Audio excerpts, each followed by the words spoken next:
যুক্তরাষ্ট্রকে কি আদৌ বিশ্বাস করা যায়? দেশটির ইতিহাস ঘাটলে উত্তর মিলবে একটি, না। আদিবাসী আমেরিকানদের সঙ্গে করা 500টির বেশি চুক্তি থেকে শুরু করে ভিয়েতনাম, উত্তর কোরিয়া কিংবা হাল আমলের ইরান, হোয়াইট হাউসের মসেন্দে ডেমোক্র্যাট বা রিপাবলিকান যেই বসুক না কেন, প্রতিশ্রুতি ভঙ্গ আর প্রতারণার যুক্তরাষ্ট্রের জুড়ি মেলা ভার। আন্তর্জাতিক পরিমণ্ডলে যুক্তরাষ্ট্রের এই অসততার দীর্ঘ ইতিহাস প্রমাণ করে বিশ্বের মোড়ল দাবি করা এই দেশটিকে কখনোই বিশ্বাসযোগ্য মিত্র হিসেবে বিবেচনা করা যায় না। বর্তমানে ইরান ইস্যুতে প্রেসিডেন্ট ডোনাল্ড ট্রাম্পের আচরণে এই একনায়কতান্ত্রিক ও প্রতারণাপূর্ণ নীতির নগ্ন বহিঃপ্রকাশ ঘটছে। শান্তির প্রেসিডেন্ট হওয়ার বুলি আওড়ানো ট্রাম্প এখন নিজের ব্যর্থতা রাখতে মরিয়া। শান্তি আলোচনার নামে ট্রাম্পের রানিং মেট জেডি ভ্যান্স পাকিস্তানে গিয়ে মাত্র 21 ঘন্টার আলোচনায় ইরানের কাছে এক প্রকার নিঃশর্ত আত্মসমর্পণ দাবি করেছেন। অথচ ইতিহাস বলছে 1973 সালে ভিয়েতনামের সঙ্গে শান্তি চুক্তি করতে প্রখ্যাত মার্কিন কূটনীতিক হেনরি কিসিঞ্জারের সময় লেগেছিল 4 বছর 8 মাস। ভ্যান্সের তাড়াহুড়া দেখে মনে হয়েছে তিনি কোনো রাষ্ট্রপক্ষের সঙ্গে নয়, বরং আবাসন ব্যবসার চুক্তি করতে গেছেন। যুক্তরাষ্ট্রের অসততা নিয়ে ইরানের সতর্ক থাকাটা তাই শতভাগ যৌক্তিক। 2015 সালে ওবামা প্রশাসনের করা পারমাণবিক চুক্তি JCPOA কোনো আলোচনা ছাড়াই একতরফাভাবে বাতিল করেন ট্রাম্প।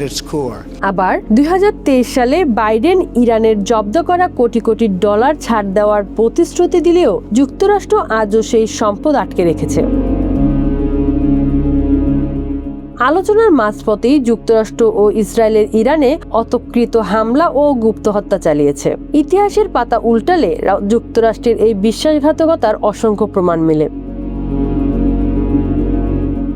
নেটিভ আমেরিকানদের সঙ্গে প্রতারণা। দেশটির সরকার আদিবাসী আমেরিকানদের সঙ্গে 500টির বেশি চুক্তি করেছিল, যার একটিও যথাযথভাবে রক্ষা করেনি। ইতিহাস একে চুক্তিভঙ্গের কলঙ্কিত অধ্যায় বলে। ভিয়েতনামের সঙ্গে জালিয়াত। 1973 সালে মার্কিন প্রেসিডেন্ট রিচার্ড নিক্সন যুদ্ধবিধ্বস্ত ভিয়েতনামকে পুনর্গঠনের জন্য $3.25 বিলিয়ন ক্ষতিপূরণ দেওয়ার লিখিত প্রতিশ্রুতি দিয়েছিলেন। কিন্তু এজেন্ট অরেঞ্জ RB-52 বোমারু বিমানের তাণ্ডবে বিধ্বস্ত ভিয়েতনামকে পরে 1 পয়সাও দেওয়া হয়নি।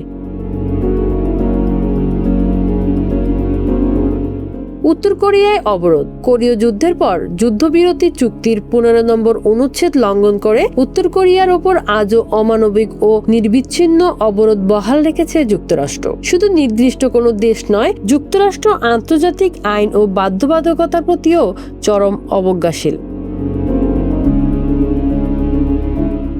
আন্তর্জাতিক বিচার আদালত বা আন্তর্জাতিক অপরাধ আদালত এর রায়কে তারা নিজেদের ও ইসরায়েলের জন্য প্রযোজ্য মনে করে। এমনকি প্যারিস জলবায়ু চুক্তি থেকে বেরিয়ে যাওয়ার মতো হঠকারী সিদ্ধান্ত নিয়েছে তারা, যা ভবিষ্যতের চোখে বড় যুদ্ধাপরাধ। সব মিলিয়ে জর্জ ক্যাটসিয়াফিকাসের উপসংহার হলো, ট্রাম্প ও নেতানিয়াহু জোট মানবতার উপর এক কালো ছায়া ফেলছেন। ইতিহাস সাক্ষী, যুক্তরাষ্ট্র কখনোই সম্মানবোধ নিয়ে চুক্তির শর্ত রক্ষা করে না। তাই ইরান কোনো সংঘাতে জড়াতে না চাইলেও এর পরাশক্তিগুলো শান্তি চুক্তির বদলে দেশটিতে নতুন করে ধ্বংসযোগ্য ও হত্যাযোগ্য চালাবে, এমন আশঙ্কাই সবচেয়ে বেশি। যুক্তরাষ্ট্র নামের এই রাষ্ট্রযন্ত্রের কাছে প্রকৃত শান্তি বা বিশ্বাসতার কোনো স্থান নেই। ধন্যবাদ।